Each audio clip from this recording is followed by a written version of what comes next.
सर्वमंगल मांगल्ये शिवे सर्वार्थ साधिके शरण्ये त्र्यंबके गौरी नारायणी नमोस्तुते।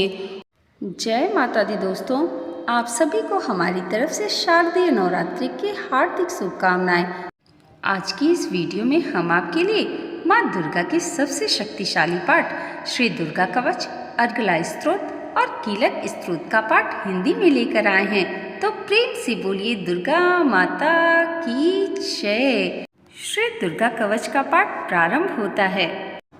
मार्कंडेय ऋषि ब्रह्मा जी से बोले, पितामह, जो इस संसार में परम गोपनीय तथा सभी मनुष्यों की सब प्रकार से रक्षा करने वाला है और जो अब तक आपने किसी से कहा भी न हो, ऐसा कोई परम गुप्त साधन बताइए। ब्रह्मा जी बोले, ब्राह्मण, ऐसा साधन तो एक देवी का कवच ही है, जो गोपनीय से भी परम गोपनीय, पवित्र तथा संपूर्ण प्राणियों का उद्धार करने वाला है। महामुने, उसे श्रवण करो। देवी जी 9 दुर्गा होने के कारण 9 मूर्तियों वाली हैं। उनके नाम इस प्रकार हैं। पहली, हिमाचल की तपस्या से प्राप्त पार्वती जी शैलपुत्री हैं। दूसरी, ब्रह्म स्वरूप को प्राप्त करने वाली ब्रह्मचारिणी हैं। तीसरी, परम प्रसन्नता देने वाली चंद्रमा जिनके घंटा में स्थित है, चंद्र घंटा देवी हैं। चौथी, तीनों प्रकार के संसार को अपने उदर में धारण करने के कारण कुसमांडा हैं। पांचवी, स्कंद देव की माता होने के कारण स्कंद माता हैं। छठी, देवताओं की कार्य सिद्धि के लिए कात्यायन ऋषि के आश्रम में प्रकट होने के कारण कात्यायनी हैं। सातवीं, काल के विकाल होने के कारण कालरात्रि हैं। आठवीं, अत्यंत गौर स्वरूप होने के कारण महागौरी हैं। नवीं, सब प्रकार की सिद्धियां देने वाली सिद्धिदात्री हैं। ये सब नाम सर्वज्ञ महात्मा वेद भगवान के द्वारा ही प्रतिपादित हुए हैं। जो मनुष्य अग्नि में जल रहा हो, रणभूमि में शत्रु से घिर गया हो, विषम संकट में फंस गया हो तथा इस प्रकार भय से आतुर होकर जो भगवती की शरण में प्राप्त हुए हों, उनका कभी अमंगल नहीं होता। युद्ध के समय में संकट में पड़ने पर भी उनके ऊपर कोई विपत्ति नहीं दिखाई देती। उनके शोक, दुख, भय की प्राप्ति नहीं होती।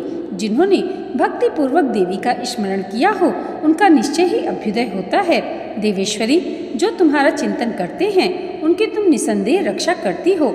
चामुंडा देवी प्रेत पर आरूढ़ हैं, वाराही भैंसे पर सवारी करती हैं, इंद्री का वाहन ऐरावत है। वैष्णवी देवी गरुड़ पर आसन जमाती हैं, माहेश्वरी वृषभ पर आरूढ़ होती हैं, कौमारी का वाहन मयूर है। भगवान विष्णु की प्रियतमा लक्ष्मी देवी कमल के आसन पर विराजमान हैं और हाथों में कमल धारण किए हुए वृषभ पर आरूढ़ ईश्वरी देवी ने श्वेत रूप धारण कर रखा है। ब्राह्मी देवी हंस पर बैठी हुई हैं और सब प्रकार के आभूषणों से विभूषित हैं। इस प्रकार ये सभी माताएं सब प्रकार की योग शक्तियों से संपन्न हैं। इनके सिवा और भी बहुत सी देवियां हैं जो अनेक प्रकार के आभूषणों की शोभा से युक्त तथा नाना प्रकार के रत्नों से सुशोभित हैं। ये संपूर्ण देवियां क्रोध से भरी हुई और भक्तों की रक्षा के लिए रथ पर बैठी हुई दिखाई देती हैं। ये शंख, चक्र, गदा, शक्ति, हल और मूसल, खेटक और तोमर, परशुपास, कुंत्र और त्रिशूल, ये उत्तम सारंग, धनुष आदि अस्त्र शस्त्र अपने हाथों में धारण करती हैं। दैत्यों के शरीर का नाश करना, भक्तों को अभय दान देना और देवताओं का कल्याण करना, यही उनके शास्त्र धारण का उद्देश्य है। महान रौद्र रूप वाली, अत्यंत घोर पराक्रम, महान बल और महान उत्साह वाली देवी, तुम महान भय का नाश करने वाली हो। तुम्हें नमस्कार है। तुम्हारी ओर देख सकना भी कठिन है। शत्रुओं का भय बढ़ाने वाली जगदम्बिके, मेरी रक्षा करो। पूर्व दिशा में इंद्री शक्ति, इंद्री मेरी रक्षा करें। अग्निकोण में अग्निशक्ति मेरी रक्षा करें। दक्षिण दिशा में वाराही तथा नैनित्य कोण में खंगधारिणी मेरी रक्षा करें। पश्चिम दिशा में वारुणी और वायव्य कोण में मृग पर सवारी करने वाली देवी मेरी रक्षा करें। उत्तर दिशा में कौमारी और ईशान कोण में शूलधारिणी रक्षा करें। ब्राह्मणी, तुम ऊपर की ओर से मेरी रक्षा करो और वैष्णवी देवी नीचे की ओर से मेरी रक्षा करें। इस प्रकार शव का वाहन करने वाली चामुंडा देवी 10 दिशाओं में मेरी रक्षा करें। जया आगे से और विजया पीछे की ओर से रक्षा करें। वाम भाग में अंजिता और दक्षिण भाग में अपराजिता रक्षा करें। उद्योतिनी शिखा की रक्षा करें। उमा मेरे मस्तक पर विराज कर रक्षा करें। ललाट में मालाधारी रक्षा करें और यशस्विनी मेरे भौहों का संरक्षण करें। भौहों के मध्य भाग में त्रिनेत्रा और नाथनों की यमघंटा देवी रक्षा करें। दोनों नेत्रों के मध्य भाग में शंखिनी और कानों में द्वारवासिनी रक्षा करें। कालिका देवी कपोलों की तथा भगवती सांकरी कानों के मूल प्रदेश की रक्षा करें। नासिका मेरी सुगंधा और ऊपर के होठ की चर्चिका देवी रक्षा करें। नीचे के होठ में अमृत कला तथा जिह्वा में सरस्वती देवी रक्षा करें। कौमारी दांतों की और चंडिका कंठ प्रदेश की रक्षा करें। चित्र घंटा गले की घंटे की और महामाया तालों में रहकर रक्षा करें। कामाक्षी ठोडी की और सर्वमंगला मेरी वाणी की रक्षा करें। भद्रकाली ग्रीवा में और धनुर्धरी पृष्ठ अस्थियों में रहकर रक्षा करें। कंठ के बाहरी भाग में नील ग्रीवा और कंठ की नली में नलकुबरी रक्षा करें। दोनों कंधों में खंडगिनी और मेरी दोनों भुजाओं की वज्रधारणी रक्षा करें। दोनों हाथों में दंडनी और अंगुलियों में अंबिका रक्षा करें। शूलेश्वरी नखों की रक्षा करें। कुलेश्वरी कुक्ष की रहकर रक्षा करें। महादेवी दोनों स्तनों की और शोक विनाशिनी देवी मन की रक्षा करें। ललिता देवी हृदय में और शूलधारिणी उदर में रहकर रक्षा करें। नाभि में कामिनी और गुहा भाग की गुहेश्वरी रक्षा करें। पूतना और कामिका लिंग की और महेश वाहिनी गुदा की रक्षा करें। भगवती कटी भाग में और विंध्यवासिनी घुटनों की रक्षा करें। संपूर्ण कामनाओं को देने वाली महाबला देवी दोनों पिंडलियों की रक्षा करें। नरसिंही दोनों घुट्टियों की और तेजस्वी देवी दोनों चरणों के पृष्ठभाग की रक्षा करें। श्री देवी पैरों की अंगुलियों में और तलवासिनी पैरों के तलुओं में रहकर रक्षा करें। अपनी दाढ़ों के कारण भयंकर दिखने वाले दृष्टा कराली देवी नखों की और उद्धकेशनी देवी केशों की रक्षा करें। रोमावली की छिद्रों की कौबारी और त्वचा की वागीश्वरी देवी रक्षा करें। पार्वती देवी रक्त मज्जा वशा मांस हड्डियों और मेद की रक्षा करें। आंतों की कालरात्रि और पित्त की मुकुटेश्वरी रक्षा करें। मूलाधार आदि कमल कोशों में पद्मावती देवी और कफ में चूड़ामणि देवी स्थित होकर रक्षा करें। नख के तेज की ज्वालामुखी रक्षा करें, जिसका किसी भी अस्त्र से भेदन नहीं हो सकता। वह अभिद्या देवी शरीर की समस्त संधियों में रहकर रक्षा करें। ब्राह्मणी आप मेरे वीर की रक्षा करें। क्षत्रेश्वरी छाया की तथा धर्म धारिणी देवी मेरे अहंकार मन और बुद्धि की रक्षा करें। हाथ में वज्र धारण करने वाली वज्रहस्ता देवी मेरे प्राण अपान व्यान उदान समान वायु की रक्षा करें। कल्याण से सुशोभित होने वाली भगवती कल्याण शोभना मेरे प्राण की रक्षा करें। रस रूप गंध शब्द और स्पर्श इन विषयों का अनुभव करते समय योगिनी देवी रक्षा करें तथा सत्वगुण रजोगुण और तमोगुण की रक्षा सदा नारायणी करें। वाराही आयु की रक्षा करें। वैष्णवी धर्म की रक्षा करें तथा चक्रिणी देवी यश कीर्ति लक्ष्मी धन तथा विद्या की रक्षा करें। इंद्राणी आप मेरे गोत्र की रक्षा करें। चंडिके तुम मेरे पशुओं की रक्षा करो। महालक्ष्मी पुत्रों की रक्षा करें और भैरवी पत्नी की रक्षा करें। मेरे पथ की सुपथा तथा मार्ग की क्षेमकरी रक्षा करें। राजा के दरबार में महालक्ष्मी रक्षा करें और सब ओर से व्याप्त रहने वाली विजया देवी संपूर्ण भयों से रक्षा करें। देवी जो स्थान कवच में नहीं कहा गया है अतएव रक्षा से रहित है, वह सब तुम्हारे द्वारा सुरक्षित हो, क्योंकि तुम विजयशालिनी और पापनाशिनी हो। यदि अपने शरीर का भला चाहे तो मनुष्य बिना कवच कहीं न जाए, कवच का पाठ करके ही यात्रा करे। कवच के द्वारा सब ओर से सुरक्षित मनुष्य जहाँ जहाँ भी जाता है वहाँ वहाँ उसे धन का लाभ तथा संपूर्ण कामनाओं की सिद्धिदायक विजय प्राप्त होती है।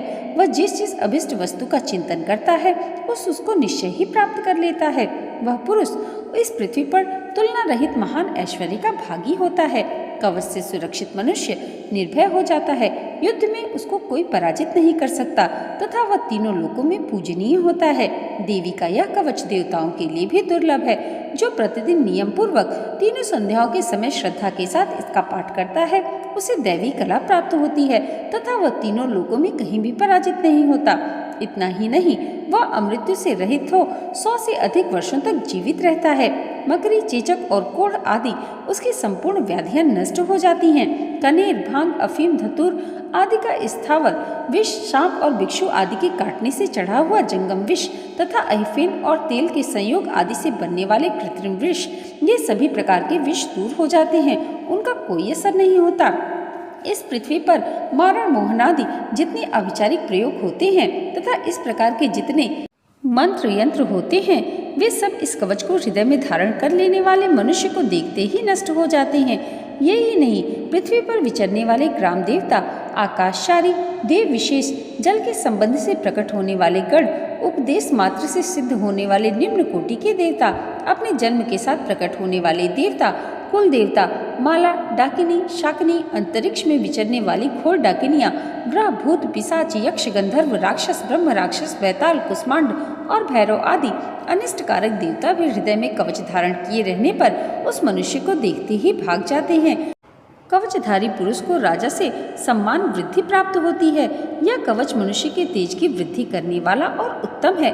कवच का पाठ करने वाला पुरुष अपनी कीर्ति से विभूषित भूतल पर अपने श्रेयस के साथ साथ वृद्धि को प्राप्त होता है। जो पहले कवच का पाठ करके उसके बाद सप्तशती चंडी का पाठ करता है, उसकी जब तक पर्वत वन कानूनों के साथ यह पृथ्वी टिकी हुई है तब तक यहाँ पुत्र पौत्र आदि संतान परंपरा बनी रहती है। फिर देह का अंत होने पर वह पुरुष भगवती महामाया के प्रसाद से उस नित्य परम पद को प्राप्त होता है, जो देवताओं के लिए भी अत्यंत दुर्लभ है। वह सुंदर दिव्य रूप धारण करता है और कल्याण में शिव के साथ आनंद का भागी होता है। इति श्री देवी कवच संपूर्णम। प्रेम से बोलिए दुर्गा माता की जय। अगला स्तोत्र प्रारंभ होता है। श्री चंडिका देवी को नमस्कार है। मार्कंडेय जी कहते हैं, जयंती मंगला काली भद्रकाली कपालिनी दुर्गा क्षमा शिवा धात्री स्वाहा स्वधा आप इन नामों से विख्यात हैं। तुम्हें नमस्कार है। देवी चामुंडे तुम्हारी जय हो। संपूर्ण प्राणियों की पीड़ा हरने वाली देवी तुम्हारी जय हो। सब में व्याप्त रहने वाली देवी तुम्हारी जय हो। काल रात्रि तुम्हें नमस्कार है। मधु और कैटब को मारने वाली तथा ब्रह्मा जी को वरदान देने वाली देवी तुम्हें नमस्कार है। तुम मुझे रूप दो, जय दो, यश दो, काम क्रोधादि शत्रुओं का नाश करो। महिषासुर का नाश करने वाली तथा भक्तों को सुख देने वाली देवी तुम्हें नमस्कार है। तुम्हें मुझे रूप दो, जय दो, यश दो, काम क्रोधादि शत्रुओं का नाश करो। रक्त बीज का वध और चंड मुंड असुरों का विनाश करने वाली देवी तुम रूप दो, जय दो, यश दो, काम क्रोधादि शत्रुओं का नाश करो। शुंभ तथा निशुंभ तथा ध्रुम्र लोचन का मर्दन करने वाली देवी तुम रूप दो, जय दो, यश दो, काम क्रोधादि शत्रुओं का नाश करो। सबके द्वारा वंदित युगल चरणों वाली तथा संपूर्ण सौभाग्य प्रदान करने वाली देवी तुम रूप दो, जय दो, यश दो, काम क्रोधादि शत्रुओं का नाश करो। देवी तुम्हारे रूप और चरित्र अचिंत्य हैं। तुम समस्त शत्रुओं का नाश करने वाली हो। तुम्हें मुझे रूप दो, जय दो, यश दो, काम क्रोधादि शत्रुओं का नाश करो। पापों को दूर करने वाली चंडिके जो भक्ति पूर्वक तुम्हारे चरणों में सर्वदा मस्तक झुकाते हुए उन्हें रूप दो, जय दो, यश दो, काम क्रोधादि शत्रुओं का नाश करो। रोगों का नाश करने वाली चंडिके जो भक्ति पूर्वक तुम्हारी स्तुति करते हैं उन्हें रूप दो, जय दो, यश दो, काम क्रोधादि शत्रुओं का नाश करो। चंडिके इस संसार में जो भक्ति पूर्वक तुम्हारी पूजा करते हैं उन्हें रूप दो, जय दो, यश दो, काम क्रोधादि शत्रुओं का नाश करो। मुझे सौभाग्य और आरोग्य दो, परम सुख दो। रूप दो, जय दो, यश दो, काम क्रोधादि शत्रुओं का नाश करो। जो मुझसे द्वेष करते हैं उनका नाश और मेरे बल की वृद्धि करो। रूप दो, जय दो, यश दो, काम क्रोधादि शत्रुओं का नाश करो। देवी मेरा कल्याण करो, मुझे उत्तम धन संपत्ति दो। रूप दो, जय दो, यश दो, काम क्रोधादि शत्रुओं का नाश करो। अंबिके देवता और असुर दोनों ही अपने माथे के मुकुट की मणियों को तुम्हारे चरणों पर घिसते हैं।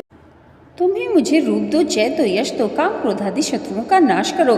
तुम अपने भक्तजन को विद्वान, यशस्वी और लक्ष्मी वाला बनाओ तथा रूप दो, जय दो, यश दो, काम क्रोधादि शत्रुओं का नाश करो। प्रचंड दैत्यों के दर्प का दलन करने वाली चंडिके मुझ शरणागत को रूप दो, जय दो, यश दो, काम क्रोधादि शत्रुओं का नाश करो। चतुर्भुज ब्रह्मा जी के द्वारा प्रशंसित चार भुजाधारिणी परमेश्वरी रूप दो, जय दो, यश दो, काम क्रोधादि शत्रुओं का नाश करो। देवी अंबिके भगवान विष्णु नित्य निरंतर भक्ति पूर्वक तुम्हारी स्तुति करते रहते हैं। तुम्हें मुझे रूप दो, जय दो, यश दो, काम क्रोधादि शत्रुओं का नाश करो। हिमालय कन्या पार्वती के पति महादेव जी के द्वारा होने वाली परमेश्वरी तुम्हें मुझे रूप दो, जय दो, यश दो, काम क्रोधादि शत्रुओं का नाश करो। सचिपति इंद्र के द्वारा साधना से पूजित होने वाली परमेश्वरी तुम्हें मुझे रूप दो, जय दो, यश दो, काम क्रोधादि शत्रुओं का नाश करो। प्रचंड भुजदंड वाले दैत्यों का घमंड चूर करने वाली देवी रूप दो, जय दो, यश दो, काम क्रोधादि शत्रुओं का नाश करो। देवी अंबिके तुम अपने भक्तजनों को सदा असीम आनंद प्रदान करती हो। मुझे रूप दो, जय दो, यश दो, काम क्रोधादि शत्रुओं का नाश करो।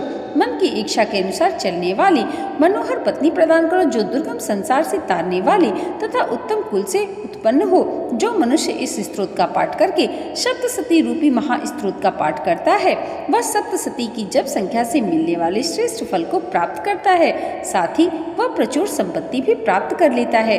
इति देवी अर्गला स्तोत्रम संपूर्णम। प्रेम से बोलिए दुर्गा माता की जय। कीलक स्तोत्र प्रारंभ होता है। मार्कंडेय जी कहते हैं, विशुद्ध ज्ञान ही जिनका शरीर है, तीनों वेद ही जिनके नेत्र हैं, जो कल्याण प्राप्ति के हेतु तथा अपने मस्तक पर अर्ध चंद्रमा धारण करते हैं, उन भगवान सदाशिव को नमस्कार है।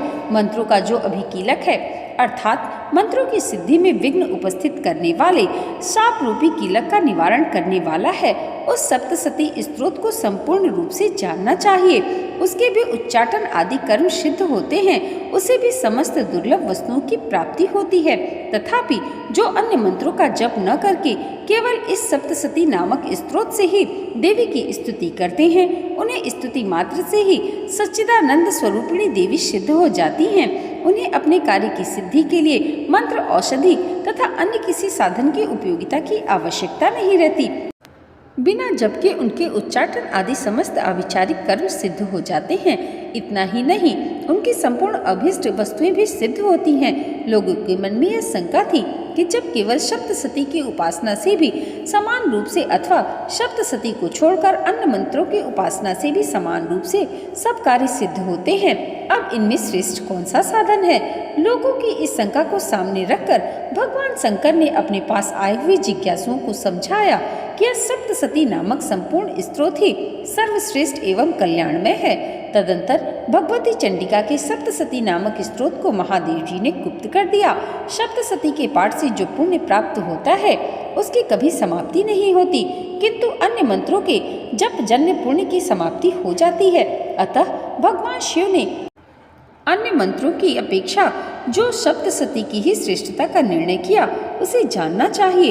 अन्य मंत्रों का जप करने वाले पुरुष भी यदि सप्तसती के स्तोत्र और जप का अनुष्ठान कर ले तो वह भी पूर्ण रूप से ही कल्याण का भागी होता है, इनमें तनिक भी संदेह नहीं। जो साधक कृष्ण पक्ष की चतुर्दशी अथवा अष्टमी को एकाग्रचित होकर भगवती की सेवा में अपना सर्वस्व समर्पित कर देता है और फिर उसे प्रसाद रूप में ग्रहण करता है, उस पर भगवती प्रसन्न होती हैं, अन्यथा उनकी प्रसन्नता नहीं प्राप्त होती। इस प्रकार सिद्धि के प्रतिबंधक रूप कीलक के महादेव जी ने इसे स्तोत्र को कीलित कर रखा है। जो पूर्वोक्त रीति से निष्कीलन करके इस सप्तसती स्तोत्र का प्रतिदिन स्पष्ट उच्चारण पूर्वक पाठ करता है, वह मनुष्य सिद्ध हो जाता है, वही देवी का पार्षद होता है और वही गंधर्व भी होता है। सर्वत्र विचरने रहने पर भी इस संसार में उसे कहीं भी भय नहीं होता, वह अपमृत्यु के वश में नहीं पड़ता तथा देह त्यागने के अनंतर मोक्ष प्राप्त कर लेता है। अतः कीलन को जानकर उसका परिहार करके ही सप्तसती का पाठ आरंभ करना चाहिए। जो ऐसा नहीं करता उसका नाश हो जाता है। इसलिए कीलक और निष्कीलन का ज्ञान प्राप्त करने पर ही यह स्तोत्र निर्दोष होता है और विद्वान पुरुष इस निर्दोष स्तोत्र का पाठ ही आरंभ करते हैं। स्त्रियों में जो कुछ भी सौभाग्य आदि दृष्टिगोचर होता है वह सब देवी जी के प्रसाद का फल है। अतः इस कल्याण में स्तोत्र का जप सदा करते रहना चाहिए। इस स्तोत्र का मंद स्वर से पाठ करने पर स्वल्प फल की सिद्धि होती है, अतः उच्च स्वर से ही इसका पाठ आरंभ करना चाहिए। जिनके प्रसाद से ऐश्वर्य, सौभाग्य, आरोग्य, संपत्ति, शत्रुनाश तथा परम मोक्ष की सिद्धि होती है, उन कल्याणमयी जगदम्बा की स्तुति मनुष्य क्यों नहीं करते। इति श्री देवी कीलक स्तोत्रम संपूर्णम। प्रेम से बोलिए दुर्गा माता की जय। दोस्तों, आज की ये वीडियो अगर आपको अच्छी लगी हो तो कमेंट बॉक्स में जय माता दी ज़रूर लिखिएगा और इसे लाइक और हमारे चैनल पर पहली बार आए हैं तो सब्सक्राइब करना मत भूलिएगा। माँ भगवती की कृपा आप सबके जीवन पर सदैव ऐसे ही बनी रहे, इसी मंगल कामना के साथ मिलते हैं अगली वीडियो में। तब तक के लिए जय माता दी।